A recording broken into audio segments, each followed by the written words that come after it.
සාදු සාදු සාදු.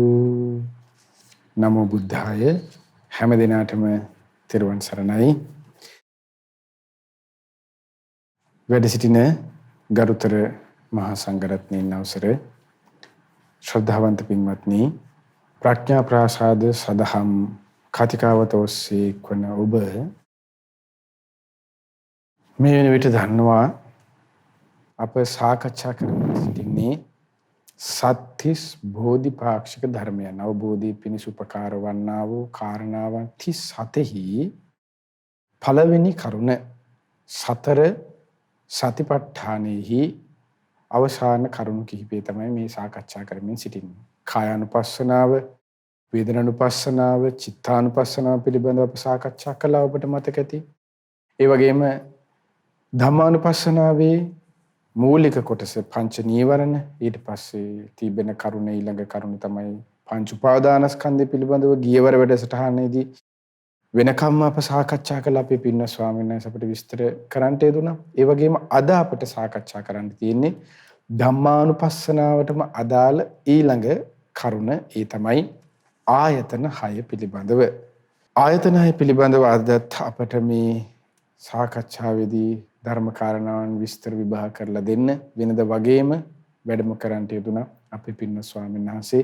ප්‍රථමයෙන්ම අපේ පින්න ස්වාමීන් වහන්සේ අදත් වැඩසටහන වෙත සාදර ගෞරවයෙන් নমස්කාර පූර්වකව පිළිගෙන සිටිමු.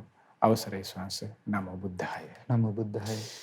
පින්න ස්වාමීන් වහන්සේ පිළිගන්න ගමන්ම අද වැඩසටහනේ අනුග්‍රහය පින්වතුන් මතක් කර සිටියොත් ප්‍රඥා ප්‍රාත සදහම් දේශනාව සඳහා දායකත්වයේ දරන්නේ පින්වත් රෝෂාන් කුමාර පුතුණුවන් සහ නිරෝෂා ශාමලී ලේලි යන ඒ පින්වත් දෙපළ සහ පවුලේ සිටු දෙනාගේ දායකත්වයෙන් යුක්තව 2021 8 දෙවන දිනට 76 වන උපන්දිනයේ සමරන කේ පියදාස පියාණන්ටත් 60 වන උපන්දිනයේ සමරු ජේ.ජී. රාණී නැන්දමාටත් ඒ වගේම 2021 8 වෙනි මාස 1 වන දිනට 4 වන උපන්දිනයේ සමරන කේ නිසදී නිහංසා සිඟිති දිනියට යන ඒ පින්වත් හැම දිනාට ආශිර්වාද කිරීමේ බලාපොරොත්තුවෙන් තමයි මේ පින්තුන්ගේ දායකත්වයේ සිදු කරනු ලබන්නේ.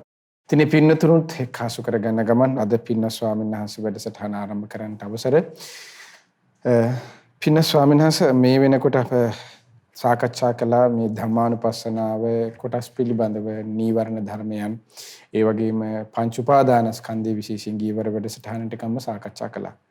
අද ධම්මානුපස්සනාවේ ඊළඟ කොටස ඒ තමයි චසු අජ්ජත්තික බාහිරේතු ආයතනේසු කියලා භාග්‍යවත් බුදුරජාණන් සතිපට්ඨාන සූත්‍රයේ දේශනා කරන පුණ්‍ය පරම් භික්කවේ භික්ඛු ධම්මේසු ධම්මානුපස්සී විහෙරති ආදී විසියට නැවත වෙනත් ධම්මානුපස්සනා භාවනාවක් පවසමි. පින්වත් මහණු, ධර්මයේ හැසිරෙන කැමති ශ්‍රාවකයා සයවැදෑරුමු ආධ්‍යාත්මික බාහිර ආයතනයන්ගේ සැබෑ තත්ත්වය අවබෝධයෙන් දකිමින් ධම්මානුපස්සයෙන් වාසය කරයි කියන කරුණ පින්න ස්වාමීන් වහන්සේ. අවසරයි ස්වාමීන් වහන්සේ, මේ ආයතන 6 චසු බාහිරේසු, ඒ අජ්ජත්තික බාහිරේසු, ඔය විදිහට ආධ්‍යාත්මික හා බාහිර ආයතනයන් කියලා විස්තර කරනවා. ස්වාමීන් මුලින්ම දැනගන්න කැමති මේ ආයතන කියන්නේ මොකක්ද මේ කියන කරුණ ස්වාමීන් වහන්සේ.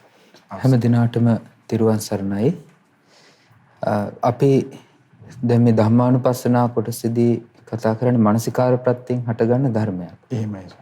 මේ මානසිකාර ප්‍රත්‍ය කියලා අපි ඉගෙන ගත්තා. ඒක නවදානෙ නැත්නම් මෙනෙහි කිරීම නිසා අපි අපේ ජීවිතය තුළ හටගන්න ධර්ම ස්වභාවයන්.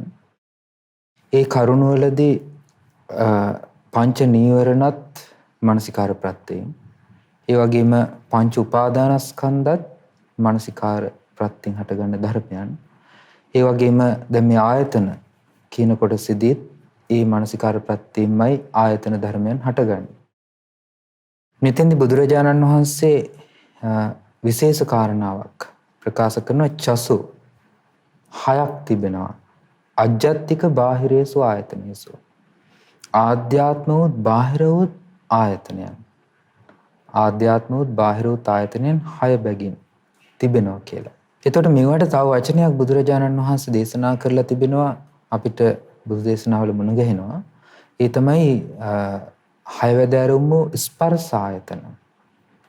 ස්පර්ශ ආයතන වශයෙන් බුදුරජාණන් වහන්සේ මේ හැඳින්වුවා මේවා. ඒතර මොකද්ද මේ ආයතන කියලා කියන්නේ? ආයතන කිව්වහම දැන් අපි දන්නවා ආයතනයක් කියන්නේ යම් කිසි දෙයක් නිපදවන, නිෂ්පාදනය කරන තැනක්. ඒකට අපේ සාමාන්‍ය ව්‍යවහාරයේත් ඒ ආයතන කියන වචනේ තිබෙනවා. ඒතර මෙතෙන්දී යමක් නිෂ්පාදනය කරන්නේ කුමක්ද? ඒ තමයි සාංශාරික පැවැත්ම, සංසාරයට උවමනා කරන පැවැත්ම මූලිකව සකසන තැන, සසර පැවැත්ම හදන තැන, සසර බන්ධනය හදන තැන, ඒ සංසාර බන්ධනයට උවමනා කරන පෝෂණය ලබා දෙන තැන, සසර පැවැත්මට උවමනා කරන රුකුල් දෙන කරුණ උපදවන තැන කියන අර්ථයෙන් තමයි ආයතන කියලා කියන්නේ. එතකොට අපි සාමාන්‍යයෙන් ගත්තාම දැන් ඇස කියන එක භාගතුන් වහන්සේ දේශනා කළ තිබෙනවා චක්කායතන, ඊළඟට සෝතායතන, ඊළඟට ගහන ආයතන, ජීව ආයතන, කාය ආයතන, මන ආයතන කියලා ආයතන 6ක්. ආධ්‍යාත්මික බාහිර කියන්නේ ආධ්‍යාත්ම කියලා කියන්නේ එතකොට ඒක තමන් තුළ. ඒ කියන්නේ තමන්ගේ සලකන දේ. බාහිර ආයතන 6 බුදුරජාණන් වහන්සේ පැහැදිලිව දේශනා කළා තිනවා බාහිර කියලා කියන්නේ ඒක ආධ්‍යාත්මයත් බාහිර කියන්නේ යම් දෙයක් එකතු කරන්න උවමනා කරන බාහිරින් සම්බන්ධ වෙන දෙයක් කියනවා බාහිර කියලා. ඒකෙදී ලස්සන විග්‍රහයක් තියෙනවා බුදුරජාණන් වහන්සේගේ දේශනාවේ තමයි චප්පාණක සූත්‍රය. චප්පාණක සූත්‍රයේදී බුදුරජාණන් වහන්සේ දේශනා කරනවා නානා ගෝචර විෂයන් ඇති. ඒ කියන්නේ එක එක තැන වාසය කරන සත්වයෝ කිහිප දෙනෙක් අල්ලනවා. අහසේ වාසය කරන උගුස්සෙක්, තුඹසේ වාසය කරන නාගයෙක්, ජලයේ වාසය කරන කිඹුලෙක්, ඊළඟට ගසක වාසය කරන වඳුරෙක් ආදී වශයෙන් ඒ එක එක වාසස්ථාන ඒ කියන්නේ එකිනෙකට වෙනස් වූ නිවස්නයන්හි වසන සත්වයෝ කිහිප දෙනෙක් අල්ලගෙන ඒ සත්වයෝ ලණු වලින් ගැට ගන්නවා. ලණු වලින් ගැට ගහලා අතහරිනවා. එතකොට මේ සත්තු ඔක්කොම 6 දෙනාම එකට ගැට ගහලා තියෙන්නේ ලණු 6ම අරගෙන එකට ගැට ගන්නවා. ඒ වෙලාවේදී මේ සත්තුන්ගේ ස්වභාවය මොකද්ද? දැන් වනාන්තරයේ වසන සත්වයා නරියෙක් නම් ඒ නරිය ඇදගෙන යන්න හදන්නේ වනාන්තරයේ පැත්තට. අහසේ වසන උකුස්ස නම් කුරුල්ල නම් ඒ කුරුල්ලා අහසට පියාඹන්න උත්සාහ කරන්නේ. තුඹසේ වසන නාගයෙක් හරි වෙන සතෙක් නම් ඒ සතා ඒ දිශාවට ගමන් කරනවා. ජලයේ වසන කිඹුලෙක් නම් ඒ දිශාවට ගමන් කරනවා. ඒතර මේ සත්තු 6 දෙනා එකට ලණුවකින් ගැට ගැහුවට පස්සේ ඒ ශක්තිමත් සතා ඒ මොහොතේදී ශක්තිය ලැබෙන්නේ කොයි සතාටද? ඒ සතාගේ පැත්තට ඇදගෙන යනවා. ඒ වගේ බුදුරජාණන් වහන්සේ දේශනා කරනවා මේ ඇස කන නාසය දිවකය මනසට බාහිරින් ලැබෙන සම්බන්ධතාවයේ ප්‍රබල වෙන්නේ යම් මොහොතක යම් සම්බන්ධයක්ද ඒ සම්බන්ධයට අනුකූලව ඒ ආයතනය ඒ බාහිර ආයතනය කෙරෙහි බාහිර ස්වභාවය කෙරෙහි යොමු වෙනවා. එතකොට ශක්ති සම්පන්නව පැවතෙන එක එක්ක අපි බලන්න වැඩිපුර කැමති වෙන රූපේ නම් රූපේ තියෙන දිශාවට ඒ පුද්ගලයාව සම්පූර්ණ යොමු වෙනවා, ඇදිලා යනවා. ශබ්දේ නම් ප්‍රබල වෙන්නේ ශබ්දයේ තියෙන දිශාවට ඇදිලා යනවා. ඒ නිසා ආධ්‍යාත්මික දෙයක් බාහිර දෙයක් භාගතුන් වහන්සේ දේශනා කරලා තිබෙනවා මේවා කෙලෙස් උපදවන සසරේ බන්ධනයට හේතු වෙන දේවල්. එතකොට බාහිර තිබෙන්න පුළුවන් ආයතන. බාහිර ආයතන කියලා අදහස් කරන්නේ එතකොට බාහිරින් තමන්ගේ ජීවිතයට සම්බන්ධ වෙන දේ. ඒ දෙකේ එකතුවකින් තමයි මේ බන්ධනය මුළුමනින්ම සකස් කරලා දෙන්නේ. සසර ගමනට උවමනා කරන විදිහට. ඒ නිසා සසර බන්ධනයේ හදන ස්වභාවය බුදුරජාණන් වහන්සේ මේ දේවල් තුළ තිබෙන බව ප්‍රකාශ කරන අර්ථයෙන් තමයි මේවා ආයතන කියන කරුණ මේ කියන වචනේ භාගතුන් වහන්සේ මේවට හඳුන්වලා දුන්නේ. ආයතන කියන වචනේ තේරුම. එතකොට ඒවට ස්පර්ශ ආයතන කියලා කියන්න පුළුවන්. ආධ්‍යාත්මික ආයතන කියන්නත් පුළුවන්. බාහිර ආයතන කියන්නත් පුළුවන්. එතකොට ආධ්‍යාත්මික ආයතන 6යි. ඒ තමයි ඇස, කන, නාසය, දිව, කය, මනස. බාහිර ආයතන 6යි. රූප, ශබ්ද, ගන්ධ, රස, පහස, අරමුණු කියන 6. ඊළාට ස්පර්ශ ආයතන තමයි චක්කායතන, සෝතායතන, ගාහන ආයතන, ජීව ආයතන, කාය ආයතන, මන ආයතන කියලා ස්පර්ශ ආයතන 6ක් වශයෙන් ඒ දෙකම එකතු කරලාත් භාගතුන් වහන්සේ දේශනා කළා තියෙනවා. ඉතින් මේ ඔක්කොම සසර ගමන හදන දේවල්. ඒ අර්ථයෙන් තමයි ආයතන කියලා කියන්නේ. එහෙමයි ස්වාමීනි. එතකොට ඔබට පින්වත්නි දැන් පැහැදිලි වෙන්න ඇති ආයතන කියන වචනේ තේරුම. ඒ තමයි සසර ගමන සකස් කරලා දෙනවා කියන කරුණෙන්. ආධ්‍යාත්මික ආයතන හා බාහිර ආයතන හේත් එකතුව ඒ උපකාරයෙන් තමයි මේ සසර ගමන හදලා ඒ නිසා කියන ආයතන. ඔබට මතක ඇති ආධ්‍යාත්මික ආයතන 6 කුමක්ද? ඊට පස්සේ බාහිර ආයතන 6 කියන්නේ මොකක්ද කියන කරුණ. ඒ වගේම මේට අපේ පින්නස්වාංශ තවත් නමක් කළ ස්පර්ශ ආයතන 6 වශයෙන් උත් බුදු දේශනාවේ විස්තර වෙනවා. එතකොට මේ කරුණ සියල්ල එකයි. හැබැයි මේ හැම කරුණකම සකස් කරලා දෙන්නේ කුමක්ද? සසර. අන්න ඒ නිසා ඒකට කියනවා ආයතනයක් කියන කරුණ. ඒ කරුණත් එක්කම පින්න ස්වාමීන් වහන්සේ දැන් මේ සතිපට්ඨාන සූත්‍රයේ කරුණට යන්න ප්‍රථම මට අවසර ලබා දෙන්න ස්වාමීන් වහන්සේ තව පොඩි කරුණක් අහන්න ස්වාමීන් වහන්සේ. ඒ තමයි ස්වාමීන් වහන්සේ දැන් ආධ්‍යාත්මික ආයතන 6 බාහිර ආයතන විදිහට විස්තර වෙනවා ධර්මයේ සඳහන් වෙනවා තැන්වල ඊට පස්සේ ස්පර්ශ ආයතන විදිහට විස්තර වෙනවා තැන් ධර්මයේ ඒ වගේම ස්වාමීන් වහන්සේ පින්නත් ඔබටත් සමහරට හම්බෙලා ඇති ස්වාමීන් වහන්සේ අවසර මේ මෙහෙම විස්තර වෙනවා ආයතන නමු ධාතු ස්වභාවයක් කියලා. චක්කු ධාතු, රූප ධාතු. එතකොට ඒ මොකක්ද ඒ කරුණ කුමක්ද ස්වාමීන් වහන්සේ අවසර? දැන් සාමාන්‍යයෙන් ධාතු කියන වචනේ අර්ථය අපි ඉගෙන ගත්තා මූලික ස්වභාවය කියලා. ඒ කියන්නේ මූලිකව පවතින ආකාරය. එහෙමයි. එතකොට යම් කිසි ආකාරයක ඉදිරියකට ගිය අවස්ථාවක් තමයි ආයතනයක් කියලා කියන්නේ. ඒ ඉදිරියට යෑමට පෙර මූලික ස්වභාවයක් වශයෙන් ඇස පවතින ආකාරයට කියනවා චක්කු ධාතු කියලා. දැන් ඇත්තටම ගොඩක් දෙනෙක් වරදවා ගන්න කාරණාවක් මේක. ගොඩක් දෙනෙක් කතා කරනකොට සමහර අය මේ ධර්මය කියනවා මේ ධර්මයේ සඳහන් කරනවා සමහර අය කියනවා මේක මේ අවබෝධ කරන්න තියෙන්නේ මේ ඇස නෙමෙයි වෙනත් ඇසක් අවබෝධ කරන්න තියෙන්නේ. ඒතර මේ කියන්නේ මේ කරුණ පටලවා ගැනීමක් වරදවා ගැනීමක්. ඒ වගේ මේ කාරණාවේ තියෙන අර්ථය භාග්‍යතුන් වහන්සේ මේ පෙන්ලා දුන්න කාරණාව පැහැදිලි කර නොගැනීමක්. ඉතින් ධාතු කියන ස්වභාවය ක්‍රියාත්මක වීම තමයි ආයතනෙ බවට පත් වෙන්නේ. ධාතු ස්වභාවය බුදුරජාණන් වහන්සේ හැදින්වුවා චක්කු ධාතු. මොකද ඒකෙදි පැහැදිලිවම අපිට ධාතු සංයුත්තේ ගත්තාම සංයුත්ත නිකායේ දෙවෙනි පොත් වහන්සේගේ සඳහන් වෙන ඒකෙදි තියෙනවා මේක ආපස්සට එීමක් නැහැ. චක්කු ධාතු ස්වභාවය චක්කු ධාතු නානත්වය නිසා ස්පර්ශ නානත්වය හට ගන්නවා. ඊළඟට ස්පර්ශ නානත්වය නිසා වේදනා නානත්වය හට ගන්නවා. මේකේ ආපස්සට පැමිණීමක් නැහැ. තියෙන ඉදිරියට යෑමක්. ඒ කියන්නේ වේදනා නානත්වය නිසා ස්පර්ශ නානත්වය එහෙම හටගන්නේ නැහැ. මේකේ තියෙන්නේ ස්පර්ශ නානත්වයෙන් තමයි වේදනා නානත්වය සංඥා නානත්වය හටගන්නේ. එතකොට ඒක ඉදිරියට යෑමක් මිසක් ඒක ආපස්සට යෑමක් නෙමෙයි. දැන් අපි සාමාන්‍යයෙන් ගත්තාම මේ තියෙනවානේ ගුවන් යානයක පිටිපස්සට රිවර්ස් ගියර් එකක් නැහැ.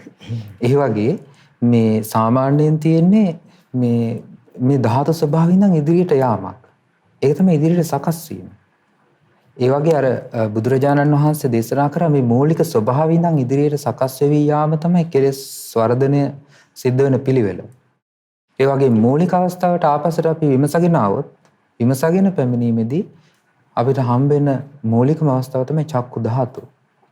ඒ චක්කු ධාතු ස්වභාවය තමයි ආයතනයක් විදිහට ක්‍රියාත්මක වෙන්නේ. එතකොට අපිට ඒක මසස විදිහට හඳුන්වන්න පුළුවන්. මේ මසස ක්‍රියාත්මක ස්වභාවයට පත්වීම ආයතනය. එතකොට ආයතන ස්වභාවය බාහිර දෙයක් සමග එකතු වීමෙන් සහ ඒ ක්‍රියාකාරී ස්වභාවයක ලකුණ එහෙම නැත්නම් ක්‍රියාකාරී ස්වභාවය හඳුනා ගන්න තියෙන ආකාරය තමයි චක්කු ධාතුවේ ක්‍රියාත්මක භාවය තුළ තමයි ආයතනය සකස් වෙන්නේ. ඒ ආයතන ස්වභාවය ගැන අපි තේරුම් ගන්න ඕනේ ආයතනය කියලා කිව්වහම මේකේ මේ යමක් නිෂ්පාදනය කරන තැනක්. ඒ කියන්නේ සසර ගමනට උවමනා කරන පැවැත්ම හදන වැඩපිළිවෙල තමයි චක්ක ආයතනයෙන් ඉන්නේ. චක්කු ධාතු ස්වභාවය කියලා කියන්නේ ක්‍රියාත්මක ස්වභාවයෙන් නැති නමුත් පැනවීමක් වශයෙන් චක්කු කියන ස්වභාවය පනවන්න පුළුවන් අවස්ථාව. අවසර ස්වාමීන් වහන්සේ ඒ කියන්නේ දැන් ඇස මැරිලා දැන් අපි හිතමු ඇස අන්ධ වෙලා නම් අන්ධ ඇසක් නම් ඒ කියන්නේ චක්කු ධාතු ස්වභාවයක්වත් නැහැ කියන එකක් නේද? මෙහිමයි දැන් චක්කු ධාතු ස්වභාවය කියන එක කියන්නේ ඒක ආයතනයක් විදිහට සකස් වෙන්න පුළුවන් වාතාවරණයේ තියෙන බවක්. චක්ක ආයතනයක් බවට පත් වෙන්න උවමනා කරන ස්වභාවය තුළ තියෙනවා. උවමනා කරන අංගයන් ක්‍රියාත්මක වීම මත ඒ ආයතනයක් බවට පත් වෙනවා. එහෙම නැත්නම් ඒක සතර මහා ධාතුන් පමණක් නෙවෙයි. සතර මහා ධාතුන් පමණක් නෙවෙයි. එහෙමනම් දැන් අන්ධ කෙනෙකුට හෝ එහෙම නැත්නම් කන් බිහිරි කෙනෙකුට කියන කෙනෙකුට එතකොට චක්කු ධාතු ස්වභාවය කියන එක නෙමෙයි එතන තියෙන්නේ. ඒක යාගේ කන ක්‍රියාත්මක වෙන්නෙම නැහැ. කනක් කියන ස්වභාවයක් පැනවෙන්නේ නැහැ. අපිට බාහිරින් මේ කන කියන ඇහැ කියන ස්වභාවය කම් පෙත්ත පෙනුනට දැන් අපි ගත්තාම මැරිච්ච මිනිස්සෙක් ඉන්නවා කියන්නේ ඒත් ඒ වගේනේ. ඒකට මරණයටපත් වෙච්ච මිනිස්සෙක චක්කු ධාතු ස්වභාවය කියන එක නෙමෙයි එතන තියෙන්නේ මසස විතරයි. ඒ කියන්නේ යම්කිසි අර සතර මහා ධාතුන්ගේ ස්වභාවයක් පමණයි. එතන ක්‍රියාත්මක වෙන්න උවමනා කරන ආධ්‍යාත්මික ශක්තිය එහෙම නැත්නම් ක්‍රියාකාරී ස්වභාවයකට උවමනා කරන මේ ස්වභාවයක් නැති තැන ධාතුව පැනවෙන්නේ නැහැ. ධාතු ස්වභාවයක් පැනවෙන්නේ එතන මේ ක්‍රියාත්මක වෙන්න උවමනා කරන වටපිටාව සමගමයි. නමුත් ක්‍රියාත්මක වීමක් නැහැ එතන මේ මොහොතේ. ඒ නිසා ඒකට ධාතු ස්වභාවය කියලා කියනවා. ඒ වගේම ආයතනය කියලා කියනවා. ඒක ක්‍රියාත්මක වෙන අවස්ථාවට. ඉතින් මේකෙදි තව අපි කාරණා බුදුරජාණන් වහන්සේ දේශනා කළ තියෙනවා ඉන්ද්‍රිය කියන වචනේ. ඊළඟට ආයතනය කියන වචනේ. එතකොට ඉන්ද්‍රියක් කියලා කිව්වහම මේක ජීවිතේට බද්ධ වෙච්ච දෙයක්. ඇස චක්කු ඉන්ද්‍රිය සංවර කරන්න කියලා. එතකොට චක්කු ඉන්ද්‍රිය කියලා කියන්නේ දැන් අපි ඇහින් රූප බලන්න කැමති බව. ඉන්ද්‍රිය සංවරයේදී භාගතුන් වහන්සේ දේශනා කරනවා ඇසෙන් රූපය දැක්කට පස්සේ යම් මනාප ස්වභාවයක් යම් අමනාප ස්වභාවයක් හට ගන්නවා නම් ඒ කෙලෙස් සහිත බව ඇස නිසා හටගන්න කෙලෙස් සහිත බව පාලනය කර ගැනීම. එතකොට ඒක ඉන්ද්‍රිය සංවරය. එතකොට ඉන්ද්‍රිය විදිහට අපි ඇසෙන් රූප බලන්න තියෙන හිතේ තියෙන උවමනාව ඇසෙන් ක්‍රියාත්මක කරන්නේ නැහැ. එතකොට ඒ ක්‍රියාත්මක ස්වභාවයක් එක්ක තමයි ඉන්ද්‍රිය කියන දේත් පැනවෙන්නේ. හැබැයි ඒ ක්‍රියාත්මක ස්වභාවය සසර පැවැත්මට උවමනා කරන විදිහට සකස් වෙනකොට ඒ ඉන්ද්‍රියත් ආයතනෙ බවට පත් වෙනවා. එහෙම නැත්නම් ධාතු ඉන්ද්‍රිය ආයතන ඔය ආදි විදිහට. ආයතන ඒ කාරණා තුනකින් බුදුරජාණන් වහන්සේ පැහැදිලි කරනවා. දැන් අපි ගත්තාම ඇස ක්‍රියාත්මක වෙන වෙලාවට කන කියන්නේ ඉන්ද්‍රියක් පමණයි. කන කියන්නේ ඉන්ද්‍රියක් පමණයි. කන ක්‍රියාත්මක ස්වභාවයෙන් නැහැ. එතකොට දැන් අපි ගත්තාම අර ඉස්සෙල්ලා කිව්වේ මේ ඇස් පේන්නේ නැති කෙනා ගැන. එතකොට ඇස් පේන්නේ නැති කෙනාට චක්කු ඉන්ද්‍රිය ඇස කියන ඉන්ද්‍රිය ස්වභාවය තියෙන්න පුළුවන්. ධාතු ස්වභාවයකට ඒක යන්නේ නැහැ. ඉන්ද්‍රිය කියන ස්වභාවය තියෙන්න පුළුවන්. නමුත් ක්‍රියාත්මක වෙන වටපිටාවක් එතන නැහැ. ඒ නිසා ඒක නිෂ්ක්‍රීය දෙයක්. ඒ කියන්නේ ක්‍රියාත්මක බවින් තොර දෙයක්. ඉන්ද්‍රිය කියන්නේ. ඒක මැරිච්ච කෙනාටත් ඉන්ද්‍රිය තියෙනවා. ඉන්ද්‍රිය ස්වභාවය තියෙනවා. නමුත් ධාතු ස්වභාවය හෝ ආයතන ස්වභාවය ක්‍රියාත්මක වීමක් නැහැ. ඒ නිසා මේ ඒ ක්‍රියාත්මක ස්වභාවය මත පැනවෙන ඒ වගේම මානසිකාර ප්‍රත්‍යයෙන් නාම රූප ප්‍රත්‍යයෙන් හේතුඵල ධමයට අනුකූල වූ ක්‍රියාකාරීත්වයක් තුළ ඇසනම් වූ ස්වභාවය ක්‍රියාත්මක වෙනවා. ඒ තුළ හටගන්න බොහෝ කරුණු. අන්න ඒවට තමයි බුදුරජාණන් වහන්සේ මෙතන දේශනා කළා තියෙන්නේ චක්කුංච පජානාති. චක්කුංච පජානාති රූපේච පජානාති. ඒතර රූපයක් දැනගන්නවා ඇසත් දැනගන්නවා. එහෙමයි. ඊළඟට යංච තදුභයං පටිච්ච උප්පජ්ජති සංයෝජන. ඒතර මේ දෙකේ උපකාරයෙන් යම් සංයෝජනයක්. ඒ දෙකේ උපකාරයෙන් යම් කිසි ආකාරයක බන්ධනයක් හට ගන්නවද? තංච පජානාති. ඒ කරුණක් දැනගන්නවා. මෙන්න මේ සංයෝජන කියලා කියන්නේ විඳීම්, ස්පර්ශ, වේදනා, හඳුනා ගැනීම, චේතනා පහළ වීම, රූප විතර්ක, රූප විචාර, රූප තණ්හා ආදී මේ විදිහට බොහෝ කරුණු විදිහට බෙදලා දක්වන්න පුළුවන්. මේ ඇස නිසා හටගන්නා වූ යම් කිසි ආකාරයක කෙලෙස් සහිත වූ පැවැත්මකට උවමනා කරන යම් කිසි බන්ධනයක් ඇද්ද? යම් කිසි ධර්ම ස්වභාවයක් ඇද්ද? යම් කිසි ස්වභාවයක් ඇද්ද? ඒ සියල්ල හටගන්න බව තමයි සංයෝජන කියලා භාගතුන් වහන්සේ පෙන්ලා දෙන්නේ. අවසර සංසය ඉතික අවසර මේ සංයෝජන කියලා දැන් අපි ධර්මයේ අපිට හම්බෙලා තියෙනවා ඇසයි රූපයයි කියන කරුණු දෙකේ එකතුව. විඥානය කියලා චක්කු විඥානය කියන එක. එතකොට මෙතනදිත් මේ චක්කු විඥානය කියන එකමද මේ සංයෝජනයක් විදිහට අර විතර්ක ਵਿਚාර ඊට පස්සේ අපි සංස් විස්තර කරපු විදිහට ඒ කරුණමද මේ යන්නේ සංස්. චක්කු විඥානය කියන එක භාගතුන් වහන්සේ දේශනා කරලා තියෙනවානේ ගින්න උපමා කරලා. එතකොට හටගන්න ස්වභාවය අනුව ගින්න නම් කරනවා වගේ තනකොළ වලින්, දර වලින්, පොල්ලතු වලින් හටගන්න ස්වභාවයට අනුව විශේෂණ පදයක් දෙනවා මේ අසවල් ගින්න කියලා. ඒ වගේ විඥාන ස්වභාවය හටගන්න තැන අනුව අපි නමක් දෙනවා මේ චක්කු විඥානය, සෝත විඥානය, ගහන විඥානය ආදී වශයෙන් අපි ඒකට නමකින් හඳුන්වනවා. ඒ වගේ අර ඒ විඥාන ස්වභාවය ක්‍රියාත්මක වීම සමගම ඒ කියන්නේ ඇසයි රූපයයි චක්කුංච පටිච්ච රූපේච උප්පජ්ජති චක්කු විඥාන. චක්කුංච කියන්නේ ඇසත් රූපේච චක්කුංච පටිච්ච රූපේච උප්පජ්ජති. රූපයත් උපකාරයෙන් උපදිනවා විඥානය. එතකොට තින්න සංගති පස්සෝ මේ තුනේ එකතු වීමටමයි ස්පර්ශය කියලා කියන්නේ. ඊට පස්සේ පස්සපච්චය වේදනා. ඔන්න එතන තියෙනවා සංයෝජන ධර්ම. දැන් ඇස රූපේ ක්‍රියාත්මකයි විඥාණය ඉපදුනා විඥානය උපදිනකොටම ඒ හා සමානව උපදින ධර්මයන් තියෙනවා. ඒකට ඒ ධර්මයන් කියන්නේ එතන බන්ධනේ හැදිලා. බන්ධනේ සකස් වෙලා ඉවරයි ස්පර්ශය සමග. ඒ උපදින ධර්මයන් වේදනා ඊට පස්සේ තින සංගති පස්සෝ පස්සපච්චය වේදනා වේදනා පච්චය තණ්හා තණ්හා පච්චය උපාදාන උපාදාන පච්චය භව භව පච්චය ජාති ජාති පච්චය ජරා මරණ ශෝක පරිදේව දුක්ඛ දෝමනසෝ මේ සියල්ලම හට ගන්නවා. ඉතින් මේ තමයි පැවැත්ම, මේ තමයි සංයෝජනේ, මේ තමයි කෙලෙස් සහිත බව. ඊළඟට වේදනාව විතරක් නෙමෙයි සංඥා, සංඛාර, චේතනා. ඒකට ඒකට කියනවා රූප මේ නිසා හටගන්න විඳීම. ඊළඟට රූප සංඥා, රූපේ නිසා ඇති වෙන හඳුනා ගැනීම. ඊළඟට රූප සංචේතනා, රූප නිසා හටගන්නා වූ චේතනාවන්. ඊළඟට රූප විතක්ක, රූපයන් පිළිබඳ හටගන්න විතර්ක. ඒ රූපේ දැකපු රූපේ පිළිබඳ හටගන්න විචාරය, රූප විචාර. ඊළඟට හටගන්නවා රූප තණ්හා. ඒතර මේ තමයි රූප තණ්හා, තණ්හා පච්චය උපාදාන. ඒ තණ්හාව හටගත්තු ගම රූපේ කෙරෙහි එතන තියෙන බන්ධනය. ඒ බන්ධනයේ සමග උපාදාන භව ජාති ජරා මරණ දුක්ඛ දෝමනස් මේ සියල්ලම හට ගන්නවා. ඒ කියන්නේ සංසිද්ධ අවසර දැන් මේ සංයෝජන කියන වචනේ තව කෙනෙකුට හිතෙන්න පුළුවන් දැන් අපි අහලා තියෙන ධර්මයේ දස සංයෝජන කියලා. දැන් මෙතන එහෙම දස සංයෝජන කතාවක් නෑනේ කී හිතෙන්නේ. ඔව්. ඒ කියන්නේ දැන් මේ ස්වභාවයේ සම්පූර්ණයෙන් සංයෝජන කිව්වහම එතන භාගතුන් අර්ථ රාශියකින් දේශනා කරලා තියෙනවා අර්ථ කිහිපයකින්. දස සංයෝජන වලට වෙනම සංයෝජන කියලා කියනවා. එහෙමයි. ඒතර සංයෝජන කියන එකේ අර්ථය තමයි බන්ධනය කියන එක. ඒ බන්ධනයට උමනා කරන ස්වභාවය සකස් වෙනවත් එක්කම පෝෂණය වෙන දස සංයෝජනමයි. අර ක්‍රියාපිළිවෙල වේදනාව සංඥාව ඒ විතක්ක ਵਿਚාරය ආදී විදිහට මේ සංයෝජනයන් තමයි පෝෂණය සංයෝජනයන් තමයි පෝෂණය වෙන්නේ. ඉතින් ඒ ස්වභාවය දිගින් දිගට ආයිමත් මේ බලන්නා වූ රූප නිසා, ශබ්ද නිසා, ගන්ධ සුවඳ නිසා මේවා නිසා උපදිනවා. ඉතින් මේ ස්වභාවය දිගින් දිගට පවතින ස්වභාවයට තමයි භාගතුන් වහන්සේ මේ දේශනා කරන්නේ. චක්කුංච පජානාති රූපේච පජානාති යංච තදුභයං. තදුභයං කියන්නේ තං උභයං. එවැනි මේ දෙක එකතු වීමෙන් ඒ දෙක නිසා හට ගන්නා වූ යංච තදුභයං පටිච්ච උප්පජ්ජති සංයෝජන. ඒ කරුණු දෙක නිසා අසත් රූපයත් කියන කරුණු දෙක නිසා හට ගන්නා වූ යම් සංයෝජනයක්ද ඒ සියල්ලම දැනගන්න කියනවා. ඉතින් මේ ස්වභාවයට බලවත් වූ සිහියක් තිබේ යුතුයි ශ්‍රාවකයෙකුට. ඇස කියන්නේ මොකද්ද? රූපය කියන්නේ මොකද්ද? මේ දෙක එකතු වෙන්නේ කොහොමද? ස්පර්ශය කොහොමද? විඳීම කොහොමද? හඳුනා ගැනීම කොහොමද? විතර්ක, විචාර, චේතනා මේ ඔක්කොම හඳුනා ගැනීම තමයි මේ ශ්‍රාවකයා මෙතෙන්දි කරන්නේ.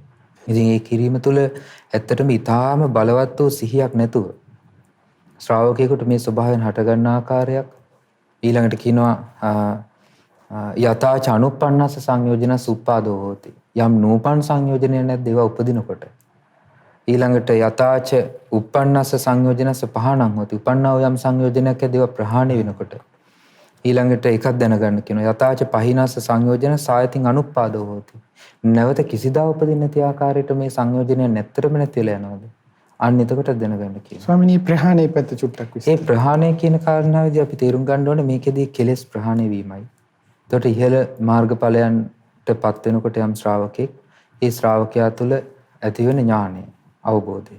ඉතින් ඒකෙදී අනාගාමී ඵලයටපත් වෙනකොට තමයි මේ රූප තණ්හා, රූප විතරක, රූප විචාර, ඒතර මේ වගේ ඒ කියන්නේ කාමරාග ඒ සමග බද්ධ වෙච්ච සංයෝජන මේවා. කාමරාග, පටිඝ කියන සංයෝජන ධර්ම දෙකෙන් මේ කෙලවර වෙන ස්වභාවයන් තමයි මේ ඇස කන නාසය දිවකයෙන් හටගන්නේ. එහෙමයි. ඒතර මේවායින් හටගන්න දේ කෙලවර වෙන තැන ගැන ශ්‍රාවකයා පැහැදිලි වැටහීමක් ශ්‍රාවකයෙකුට තිබිය යුතුයි. ඒ නිසා ශ්‍රාවකයා ඒ දක්වාම හොඳට මේ මානසිකාරය යෙදෙමින් මේ සංයෝජන ප්‍රහාණය වෙනකම් මේ ඇස ගැන පැහැදිලි කරගන්න ඕනේ. මේ ඥානයත් යම් තේරුම් ගැනීමක් යම් වටහා ගැනීමක් ඒ මාර්ගඵලයන්ටපත් වෙනකොට තමයි ඉහළ තත්ත්වයන් හඳුනා ගන්න පුළුවන් වෙන්නේ. ඒ නිසා ඒක තේරුම් ගැනීම ඇති වෙන්නේ ඇත්තට මේ ප්‍රඥාවේ දියුණුවත් සමගනේ. ඒතකොට තේරුම් ගැනීම පමණකින් නෙමෙයි මේක අවසන් වෙන්නේ. තේරුම්ගෙන ඒ තුළ ඇති යථා ස්වභාවය වටහා ගැනීමට සිහිය බලවත් කරනකොට ඒ ශ්‍රාවකයාට ඇත්තටම මේ තුළ අවබෝධය ඇති වෙනවා. ඒ වටහා ගැනීම තුළ ඥානය තියෙනවා. ඒ ඥානය තියෙනවා කියලා කියන්නේ වටහා ගැනීමට. ඒ නිසා මේ දෙකම එකට අනුබද්ධව යන කරුණු දෙකක්. ඒ වටහා ගැනීම මුලින්ම ටිකෙන් ටික පුරුදු කරනකොට ඔහුට ඒ පිළිබඳ ප්‍රත්‍යක්ෂ ඥානයක් උපදවා ගන්න වටහා ගැනීම රුකුල් දෙනවා. නමුත් ඉදිරියට දියුණු කරගෙන යනකොට ඒ වටහා ගැනීමම ඥානීය බවට පත් වෙනවා. ඉතින් පින්නසංශ මේ විදිහටම ඊළඟට සෝතංච පජානාති ගානංච පජානාති ආදී විදිහට භාග්‍යවත් බුදුරජාණන් වහන්සේ දේශනා කරලා දිව ඊට පස්සේ ජීවහංච පජානාති කායංච පජානාති ඔය ආදී විදිහට දේශනා කරමින් ස්වාමීනි ඊළඟට දැන් ඔය විදිහට දේශනා කරලා ඉදි අජත්තං වා ධම්මේසු ධම්මානුපස්සිත මේකෙත් මේ විදිහට විස්තරයක් ආධ්‍යාත්මික බහිද්දා වශයෙන් විස්තර කරනවා. ඒ කුමක්ද ස්වාමීන් වහන්සේ විස්තරය ගත්තොත්? අපි තව කාරණාවක් අතර මෙට කලින් පැහැදිලි කරගන්න ඕනේ. එහෙමයි. ඒ තමයි දැන් බුදුරජාණන් වහන්සේ මේ ඇස කියන එකේදී ඇස සමුදය. දැන් සමුදය ධම්මානුපස්සීවා කියලා තියෙනවා, වය ධම්මානුපස්සීවා කියලා තියෙනවා. ඒතකොට සමුදය වය එකේදී කාරණාවදී අපිට දැනගන්න තියෙන්නේ මානසිකාර ප්‍රත්‍යයෙන්. එහෙමයි සාංශ. දැන් නාම රූප ප්‍රත්‍යයෙන්නේ සලආයතන හටගන්නේ. එහෙමයි සාංශ. නාම රූප ප්‍රත්‍යයෙන් තමයි ආයතන හයේ උපත ආයතන හයේ ස්වභාවය පටිච්ච සමුප්පන්න ධර්මයක් විදිහට. ඒතර පටිච්ච සමුප්පන්න ධර්මයක තියෙනවා ලක්ෂණ කිහිපයක්. ඒ තමයි සංකත. සංකතයක ලක්ෂණ තියෙනවානේ. එහෙමයි. උපාදෝ පඤ්ඤායති වයෝ පඤ්ඤායති ඨිතස්සඤ්ඤතත්තම් පඤ්ඤායති ඉදීමක් තියෙනවා. පණවන්න පුළුවන්. නැසියම පණවන්න පුළුවන්. පවතින කාලය අතර වෙනස් වීමක් පණවන්න පුළුවන්. ඒතර මේ ස්වභාවය මේ ඇස කරනාස දිවකය මනසටත් පොදුයි. ඒ පොදු ධර්මතාව ඉක්ම යන්න බෑ. ඉතින් මේ ස්වභාවය ගැන බුදුරජාණන් වහන්සේ ලස්සන ප්‍රකාශයක්. ඇත්තටම සාරිපුත්ත මහ රහතන් වහන්සේ අපි කලින් වැඩසටහනක මතක් කළා වගේ මේ සකස් වෙන ස්වභාවය ගැන ලස්සන ප්‍රකාශයක් කොට්ටිත මහ රහතන් වහන්සේ අහපු ප්‍රශ්නයකට සාරිපුත්ත මහ රහතන් වහන්සේ පිළිතුරු ලබා දෙනවා. ඒකෙදී සාරිපුත්තයන් වහන්සේගෙන් අහනවා මේ ඇස රූපයට බැඳිලාද රූපය ඇසට බැඳිලාද කියලා. මේ දෙකම එකකටවත් බැඳිලා නැහැ කියනවා. ඒකට උපමාවක් කියනවා. ඒ කියන්නේ කළු ගොනෙකුයි සුදු ගොනෙකුයි ඉන්නවා. මේ හරක් දෙන්න කඹයකින් බැඳලා දෙන්නම ඇවිදගෙන යනවා පාරේ. එතකොට මේ කළු ගොනේ සුදු ගොනේ කළු ගොනා සුදු ගොනාට බැඳිලාත් නැහැ. සුදු ගොනා කළු ගොනාට බැඳිලාත් නැහැ. මේ සතු දෙන්න එකට බැඳලා තියෙන ලණුවකින් කඹයකින් නැත්නම් වියගහකින්. මෙන්න මෙතන තමයි බන්ධනේ තියෙන්නේ. වියගහ නැත්තම් ඒ කළු හරකාට උමනා පැත්තට යනවා. සුදු හරකාට උමනා පැත්තට යනවා. ඒ වගේ තමයි කඹයකින් ලණුවකින් ගැට ගැහුවාම ඒ බන්ධනය හදලා දෙන ඒ දේ සිඳුනොත් එතන තියෙන වෙන්වීමක්. ඒ වගේ ඇස රූපයෙන් වෙන් වුණොත් ඒ කියන්නේ ඇසයි රූපයයි කෙරෙහි පවතිනා වූ බන්ධනයක් තියෙනවා. ඒ බන්ධනේ පාරිපුත්ත මහ රහතන් වහන්සේ මෙතන පෙන්ලා දෙනවා. ඒ තමයි කියන චන්ද රාගය. චන්ද රාගයෙන් කියනවා මෙතන ඒ බැඳීම පවතින්නේ. ඇස රූපය කෙරෙහි බැඳී පවතින චන්ද රාගය නිසා. ඊළඟට කන ශබ්දයේ කෙරෙහි බැඳී පවතින චන්ද රාගය නිසා. ඒතර මේ ඔක්කොම එකිනෙකට ප්‍රත්‍යව එකිනෙකට උපකාරයෙන් තියෙන දේවල්. ඒ නිසා ඇස අවබෝධ කරපු කෙනාට රූපය අවබෝධ කරපු කෙනාට ඒ ස්වභාවය යථා ස්වභාවය දැක්ක අවබෝධ කරපු ශ්‍රාවකයාට ඒ කෙරෙහි තිබෙනා වූ යම් චන්දරාගයක් ඇද්ද ඒ චන්දරාගයේ ප්‍රහාණය වීමේ ශ්‍රාවකයාගේ ජීවිතය තුළ සිද්ධ වෙනවා. ඒ සිද්ධ වුණාට පස්සේ ඇස සංවරයටපත් වෙනවා. ඇසෙන් රූපේ සොයාගෙන යාමක් නැහැ. කන සංවරයටපත් වෙනවා. කනෙන් ශබ්දේ සොයාගෙන යාමක් නැහැ. සාමාන්‍ය ලෝකයේ මිනිස්සයා කරන්නේ ඇසෙන් රූපේ සොයාගෙන යාමක්. මොකද හේතුව ප්‍රියමනාප දේ දකින්න තියෙන චන්දරාගය කැමැත්ත.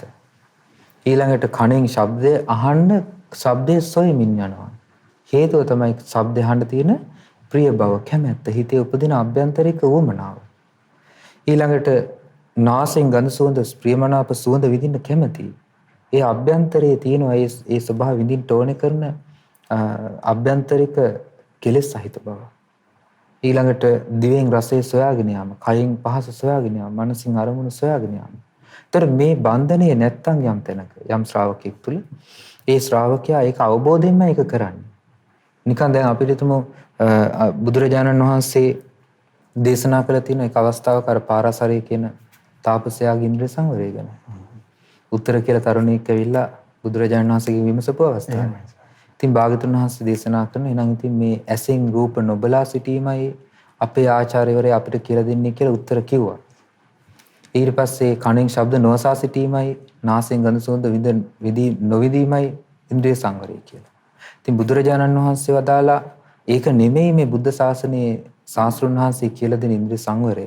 ඇසින් රූපේ දකින්නකොට ඒ රූපේ කෙරෙහි උපදින්න පුළුවන් මනාප බව. නැත්නම් අමනාප බව. නැත්නම් මනාප අමනාප නැති මධ්‍යස්ථ බව. එතකොට මේ මනාප අමනාප බව නැති කරලා ඒ ස්වභාවය පිළිබඳ අවබෝධ කරලා ඒ සිතේ ඇවිස්සෙන කෙලෙස් ස්වභාවය සංසිඳවන්නේ. ඒ කෙලෙස් ස්වභාවය සංසිඳවන්නේ රූපයත්, බාහිර රූපයත්, ඒ වගේම ආධ්‍යාත්මික ඇසත්, ආධ්‍යාත්මික කනත්, බාහිර ශබ්දයත් ආදී මේ ආධ්‍යාත්මික බාහිර ස්වභාවයන්හි යථා ස්වභාවය අවබෝධ කිරීමෙන්. එහි පවතින ස්වභාවය අවබෝධ කිරීමෙන්. ඒවා ජීවිතයට සම්බන්ධ වෙන කොයි ආකාරයෙන්ද මේ විඥානය ක්‍රියාත්මක වෙන්නේ? කොයි ආකාරයෙන්ද මේ ජීවිතයේ ස්වභාවයන් පිළිබඳ හිත බැඳිලා යන්නේ? මේ කරුණු පිළිබඳ හොඳට විමසලා දැනගෙන අවබෝධ කිරීමෙන් ඒ තුල පවතින ඇත්ත දකිනකොට අභ්‍යන්තරයේ ඒ කෙරෙහි පවතින බැඳීම නැති වෙලා යනවා. ඒ බැඳීම නැති වෙනකොට මනාප රූපේ කෙරෙහි සිත ඇදී යාමක් නැහැ. අමනාප රූපේ සමග ගැටීමක් නැහැ. මනාපමනාප දේ පිළිබඳ සිත මුලාවටපත් වීමක් නැහැ. ඒක හරියට බුදුරජාණන් වහන්සේ උපමාවෙන් දේශනා කරනවා ඇස්පිල්ලමක් ගහන ශ්‍රණයෙන් ඒ සිත ඒ විදිහට පුරුදු කරපු ශ්‍රාවකයෙකුට, ඒ විදිහට අවබෝධයට සිත පත් කරගන්න පුරුදු කරපු ශ්‍රාවකයෙකුට මනාපේ උපදිනකොටම ඇස්පිල්ලමක් ගහන සැනින් රූපය කෙරෙහි ඇති චන්ද්‍රාගය දුරු කරගන්න පුළුවන් කියනවා. ඒ වගේ සුළු කාලයක් තුල ඒ කරුණ ප්‍රකට වෙනවා කියනවා. ඉන්ද්‍රිය සංවරය හොඳට පුරුදු කරොත්. ඊළඟට අසුරසනක් ගහන ශරණයකින්, අසුරසනක් කියන්නේ පුංචි දෙයක් නේ. ඒ අසුරසනක් ගහන ශරණයකින් එවැනි වූ පුංචි කාලයකින් ශබ්දයේ කෙරෙහි ඇති මේ චන්ද්‍රාගය දුරු කරගන්න පුළුවන් කියනවා. ඒ ස්වභාවය අවබෝධ කරගන්න පුළුවන් කියනවා. ඉතින් මේක හොඳට වඩපු හිතක තියෙන ලක්ෂණයක්. හොඳට පුහුණු වෙච්ච සිතක ලකුණක්. එහෙම නැතුව මේ එකපාරට දවසෙන් දෙකකින් මාසෙන් හමාරෙන් කරන්න ගිහිල්ලා කෙනෙකුට ලේසියෙන් කරගන්න බැරි දෙයක්. ඉතින් බොහෝ කාලයක් තිස්සේ මේ ධර්මඥානය සමග, ධර්මයේ වටහා ගැනීම සමග, විමර්ශනය සමග, සිහිය බලවත් කිරීම සමග ශ්‍රාවකෙකු ලැබේ යුතු ප්‍රතිඵලයක්. ලබන ප්‍රතිඵලයක්. ඒ දක්වා කෙනෙක්ගේ හිත පුරුදු කරගන්න ලැබුණොත් ශ්‍රාවකෙකුට, ඒ ශ්‍රාවකයා මේ බුද්ධ ශාසනය තුළ බොහෝ දෙයක්, උතුම් දෙයක්, ශ්‍රේෂ්ඨ දෙයක් කරගත්තු කෙනෙක් බවට පත් වෙනවා. දැන් බලන්න අවසාන මොහොතේදී ගොඩක් දිනකට සිද්ධ වෙන්නේ ඕකනේ. ජීවිතේ පුරුදු කරනවා, සමහර අය පින්දහම් කරනවා, නොයෙක් දේවල් කරනවා. නමුත් අවසාන කාලෙදී හිතේ උපදින අමනාපේ බැහැර කරගන්න බෑ. ඇයි? ගැටීම හිතේ උපදිනවනේ. වඩපු සිතක් නැහැ. පුරුදු කරලා තියෙන්නේ ගැටුණු සිතක්. නමුත් අනිත් කටයුතු හොඳට කරනවා. ඒ කරන දේවල් සමග හිත බලවත් වෙනවා. නමුත් අර වමනාම කරන හිතේ හටගන්න ලෝභය, එහෙම නැත්නම් ආසාව, අමනාපය කියන තරහ, මුලාව, මේ රාග දේශ මොහයන් පිළිබඳ අවධානයක් නැති තැනැත්තට මරණාසන්න මොහොතේදී ජීවිත ඉන්ද්‍රිය කෙරෙහි තියෙන අපේක්ෂාව අතහරින්න බෑ. කාය ජීවිත දෙක කෙරෙහි තියෙන අපේක්ෂාව අතහරින්න බැරුව තමයි මරණයටපත් වෙන්නේ. ඒ නිසාම හිත කෙලෙස් සහිතව මැරෙන්නේ ඔහු. ඒ මරණයටපත් වීම සමග ඔහුගේ ඊළඟ උප්පත්තිට උමනා කරන සුදුසු වටපිටාව සකස් වෙච්ච ගමන් ඊළඟ උපතක් කරා ඔහුගේ සිත මේ පිහිටනවා. බොහෝ වෙලාවට දුගතිය. ඒ නිසා මේ වගේ ස්වභාවය දුරු කර ගැනීම පිණිස තමයි බුදුරජාණන් වහන්සේ මේ ඉන්ද්‍රිය සංවරය, මේ කරුණු තීරුම් අරගෙන සිහිය බලවත් කරන්න කියලා කිව්වේ. මේ මනාපමනාප බව සිතේ උපදින ආකාරය පිළිබඳව වටහා ගන්න කියලා කිව්වේ බුදුරජාණන් වහන්සේ ඒකයි.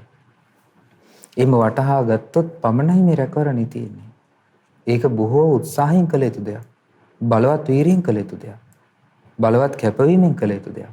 ඒ නිසා බුදුරජාණන් වහන්සේ පැහැදිලිව දේශනා කරලා තිබෙනවා මේ ඇස, කන, නාසය, දිව, කය, මනස සංවර කරගත්තේ නැති කෙනාට, ඒ කෙනාට සැබවින්ම ඊළඟ උප්පත්තිය අවිනිශ්චිත බව. ඊළඟ උප්පත්තිය භයානක බව. ඒ නිසා මොකද නිශ්චිත බවක් පනවන්න බෑ නේද? ඒ නිසා මේ අවධානය යොමු කළ යුතුම කරුණ බොහෝ දෙනෙකුට අමතක වෙලා. බොහෝ දෙනෙක් කරන්නේ නැහැ. ඒතරම අදාළම කරුණ. අදාළම කරුණ. අවශ්‍යම දේ. අවශ්‍යම කරුණ කරන්නේ. ඒ නිසා ඒක භාගතුන් වහන්සේ දේශනා කරන මරණාසන්න මොහොතේදී අය හරියට දීන් ගොඩට දාපු මාළුව වගේ මේ කෙලෙස් ඇවිස්සීම නිසා, සිත පාලනය කරගන්න බැරි වීම නිසා නිකම්ම කියන්නේ ආසාවෙන් යුක්තවම කෙලෙස් සහිතව මැරිලා යනවා. ඕකමද ඒ ශ්වාසක ඔය කියන්නේ අර මේ මරණාසන්න මොහොතේදී මේ සිත මුලාවටපත් වෙනවා කියලා නෙමෙයි කියන්නේ. සිත මුලාවටපත් වීම නෙතන වෙන්නේ. ඒ කියන්නේ මුළුමනින්ම මුලාව. ඇයි පුරුදු නැහැ මේ සිත වඩලා. ඇස රූපය ඒකතු වෙන සංයෝජන ධර්ම. ඊට පස්සේ කන ශබ්ද ඒකතු වෙන සංයෝජන ධර්ම. මේවා ස්වභාවය මොනවද? මේවා හටගන්නේ කොහොමද? මේවා පවතින්නේ කොහොමද? ක්‍රියාත්මක වෙන්නේ කොහොමද? මේවායින් වෙන්නේ මොකක්ද? මේවායින් උපදින කෙලෙස් මොනවද? මේවායේ පැවැත්ම ගෙනියන්නේ කොතෙන්ටද? මේ පිළිබඳ වැටහීමක් නැති කෙනාට ගමනේ ඊළඟ උපත හෝ ඊළඟ සසර ගමන හැම වෙලාවකම අනිශ්චිතයි.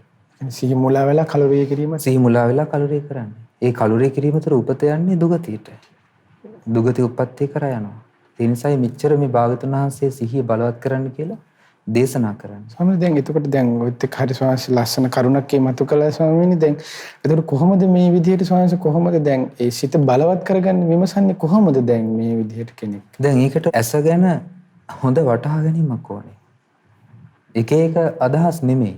එහෙමයි. දැන් අපි ගත්තාම ලෝකයේ මතිමතාන්තර එක එක දේවල් කියන්න පුළුවන් ඕන. විවිධ ගොඩක් දේවල් කියනවා. විවිධ ආචාර්ය මත තියෙනවනේ.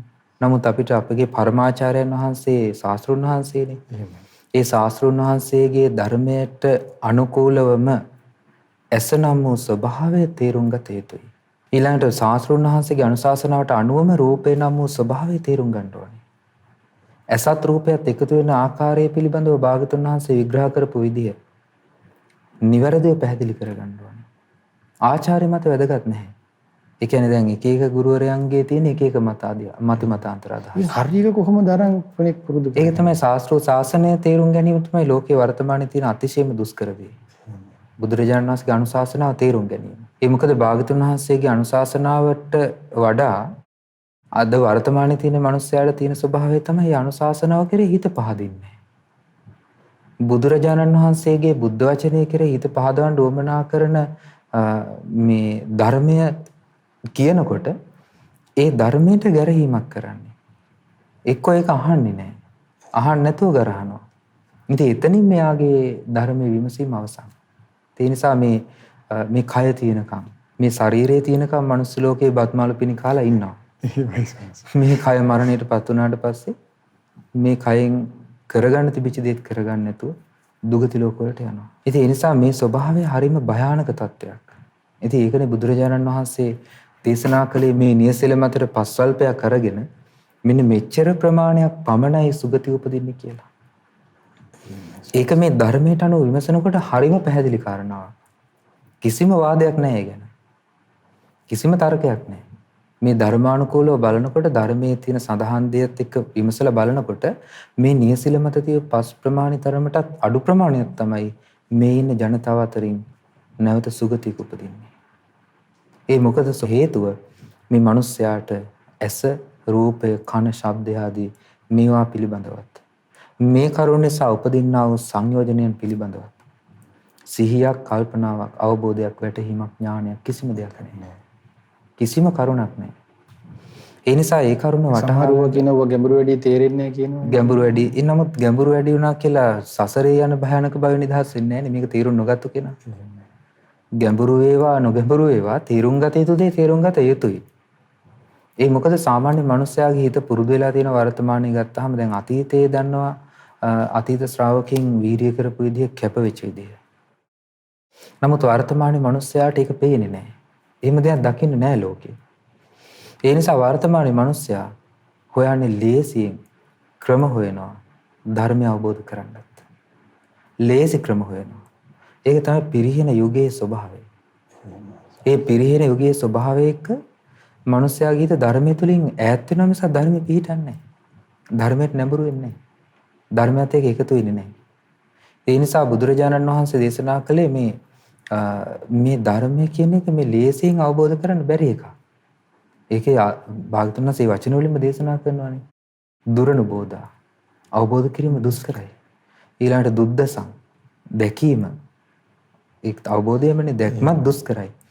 ඊළඟට පඬිත වේදනියෝ නිපුණෝ ඊටාම සියුම් නුවණැත්තන් පමණයි මේක අවබෝධ කරන්නේ කියලා. ඒ නිසායි බුදුරජාණන් වහන්සේ අර නියසිල මතට පස්තික අරගෙන මේ සුගති උපදින ස්වභාවය ධර්මය අවබෝධ කරන ස්වභාවය මෙච්චර ස්වල්පයයි. මේ තරම් සුළු ප්‍රමාණයක් පමණයි කියලා දේශනා කළේ. ඒක අවිවාදාත්මක සත්‍යයක්. ඒක වාදයට ගන්න බෑ කාටවත්. ඒ නිසා ඒක ධර්මයේ තුලින් ප්‍රත්‍යක්ෂ දෙයක්. හේතුව මේ පුද්ගලයාගේ ස්වභාවය හරිම ලාමක බවකට හීන ධාතුවේ පිහිටපු දෙයක්. කාමයට නැඹුරු වෙච්චි. ඒ වගේම ලාමක ලේසි දෙයින් දැන් අපි අර ගත්තහම මිනිස්සෙකුට වර්තමානයේ තියෙන කටයුතු බහුල බවත් එක්ක මිනිස්සු හොයන්නේ වැඩිපුරම මේ ඉන්ස්ටන්ට් දේවල්නේ. ක්ෂණික දේවල්. ක්ෂණික දේවල් හොයලා ක්ෂණික දේෙන් තමයි ආහාරය සපයාගන්නේ. ඉක්මනින් අඳින්න පුළුවන් විදිහට ඇඳුම සකස් කරගන්න උවමනා කරන විදිහට ඒ වොෂින් මැෂින්ද අරවද මේද ඔක්කොම හරි ගස්සගෙන තියෙනවා පුංචි දෙයකින්. පොඩි උත්සාහයක් කරන්න තියෙනවා. ඉතින් මිනිස්සු බලාපොරොත්තු වෙන ධර්මයක් පොඩි උත්සාහයකින් කරන්න පුළුවන් කියලා. ඒකේ තීරණ ශනිකව ගන්න. ශනිකව අවබෝධයක් එනවා. දැන් පහුගිය දවස්වල අපිට දකින්න හම්බ වුණා. හරියම මේ අභාග්‍ය සම්පන්න ස්වභාවයක්. ඒ තමයි එක දැන්වීමක්. ඒ දැන්වීමේ තියෙනවා WhatsApp call එකට 4 දෙනෙක් ඇඩ් වෙන්න ඕනේ. ඒ ඇඩ් වුණාට පස්සේ 4 දෙනා මේට පැය ගාණක් බණ කියනවා හාමුදුරුවෝ. පැය ගාණ ඉවරනාට පස්සේ ඒකිනා සෝවාන් වෙලා. ශනික එක. ශනිකව ඒ කියන්නේ පැය ගාණක් ඇතුළත සෝවාන් වෙලා. ඊට පස්සේ අවසානයේදී දාලා තිනවා ඒකට ඇතුළත් වෙන්න නම් ඇප්ලිකේෂන් එක පුරවලා ඇඩ් වෙන්න ඕනේ. මේ ඉන පිළිවෙලට ගන්න එක්කෙනෙක්ගෙන් රුපියල් 10000යි. රුපියල් 10000 දුන්නම සෝතාපන්න වෙනවා පැය 6කින්. ඉතින් මේ වගේ ලාමක දේවල් පස්සේ යන මිනිස්සුන්ට මේ සිහියක් පුරුදු කරලා ධර්මය පුරුදු කරගන්න තියෙන අවස්ථාව නැතිවීම ගැන කවර කතාවද? ඉතින් අවසානයේදී එක කාන්තාවන්ගේ ස්වභාවය තමයි ඉතින් ඒකට අහු වෙලා යන ස්වභාවය කාගෙත් තියෙනවා. නමුත් ඒ කාන්තාවක් දාලා තිනවා මගේ ඔක්කොම දීපල මන් දෙන්නම්. සම්පූර්ණ දීපල මට මේ දවසක් වුණත් කමන්නේ බණ කියන්න. මම ඔක්කොම දීපල දෙන්නම් මම සෝතාපන්න කරනවා මාව. ඉතින් මේ වගේ දෙයකින් මිනිසෙකුට කෙලෙස් වලින් දුරු වීමක් ගැන හොයන්න පුළුවන්ද? වර්තමාන ලෝකයේ මිනිස්යාගේ ස්වභාවය ඇදිලා යන්නේ මේ වගේ පැත්තට නම්, ඒ වගේ දෙයකට නම්. මෙවැනි වූ ධර්මයකින් මිනිසෙකුට ඇති ප්‍රයෝජනය කුමක්ද?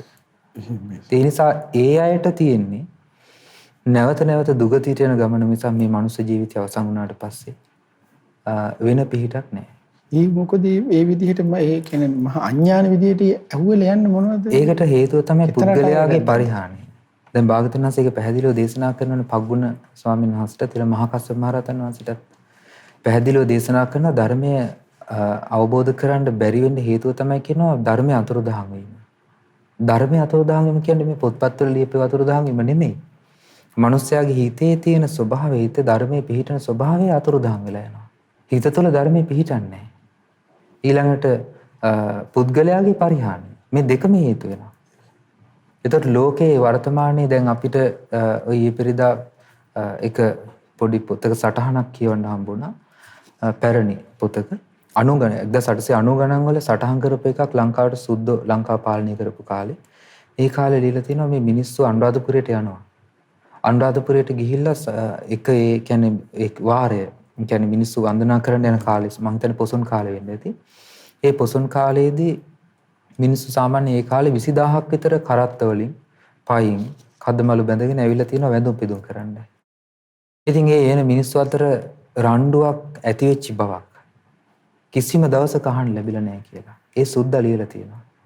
ඊළඟට ඒ සුද්දා ඒ කාලේ මේ අනුරාධපුරයේ හිටපු නඩුකාරයෙක්. එක නඩුවක්වත් ඇවිල්ලා නැහැ කියනවා මිනිස්සු මේ හොරකම් කරා කියලා. ඊළඟට කැට තියලා තිනවා කියනවා මුදල් එකතු වෙන්න. ඒව ඇතින් ලොකු මුදලක් නැහැ කියනවා. නමුත් ඒ කැටයක් දිහා මේ දවස් ගාණක් එක තැන තියනවා කියනවා ඒවා. කවුරුවත් හොරෙන් ගන්න නැහැ කියනවා. සොරකමක් නැහැ. ගහ මරා ගැනීමක් නැහැ. ඒ කාලේ මිනිස්සු තුල දැන් ඒ කියන්නේ 1800 ගණන් 90 ගණන් වල. මේට අවුරුදු 110කට 120කට කලින්.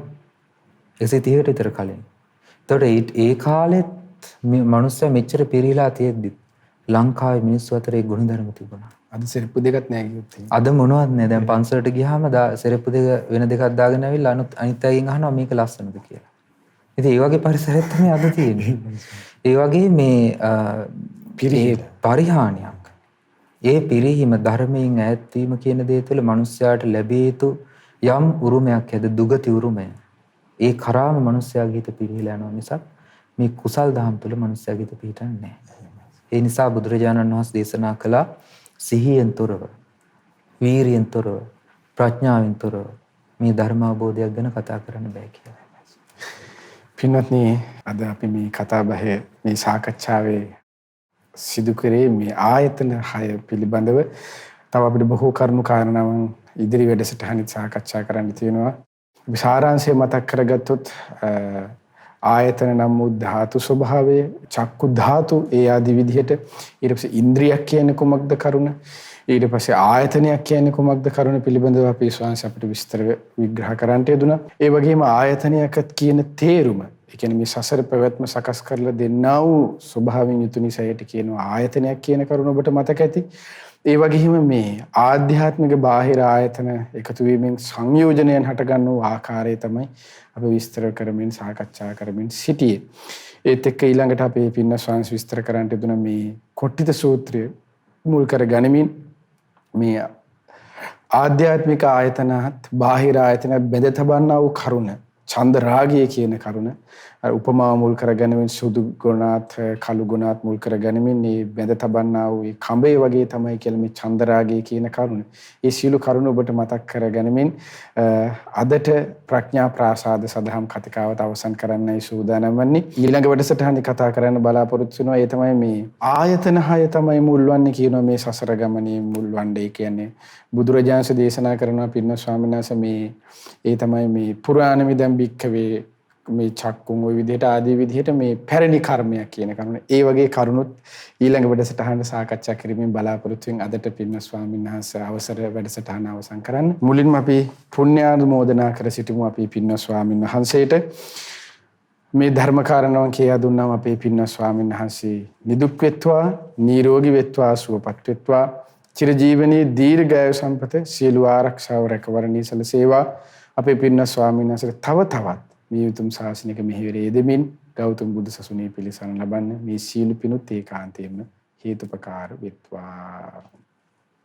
අද ප්‍රඥා ප්‍රාසාද සදහම් කතිකාවත සඳහා දායකත්වයේ දරන්නේ පින්නත් රොෂාන් කුමාර පුතුණුවන් සහ නිරෝෂා ශාමලී ලේලිය ඇතුළු ඒ පවුලේ සිළු දෙනාගේ දායකත්වයෙන් 2021 8යි දෙවන දිනට 76 වන උපන්දිනයේ සමරන කේ.පී.දාස පියාණන්ටත් 60 වන උපන්දිනයේ සමරු ජේ.ජී. රාණි නැන්දම්මාටත් ඒ වගේම 2021 8 වන මාස පළවන දින 4 වන උපන්දිනයේ සමරු කේ නිසඳි නිහංසා දීනියට නිදුක් නිරෝගී සුවපත් භාවය ප්‍රාර්ථනා කිරීමේ අදහසින් රැසූ සීල පින පින්කෙමි සීල දෙවියෝ දැක බලා සතුටින් අනුමෝදන් වෙත්වා. සක්දෙව් රජුන් සතරවරම් දෙවිවරු සීල සෙම්පති දෙවිවරුන් ප්‍රධාන කොට සීල දිව්‍ය මණ්ඩල මේ පින් අනුමෝදන් වෙත්වා. මේ පින් බිමට අධිග්‍රහිතව සිටිනා වූ සීල දෙවියෝ සුමන සමන් දෙවිවරු දුන් උපුල්වන් දෙවිවරුන් ඇතුළු ප්‍රදේශ භාර පළාත් භාර සීල දෙවියන්ද මේ පින් අනුමෝදන් දිව්‍ය ආවුස වර්ණ සැප බලයෙන් වැඩිත්වා.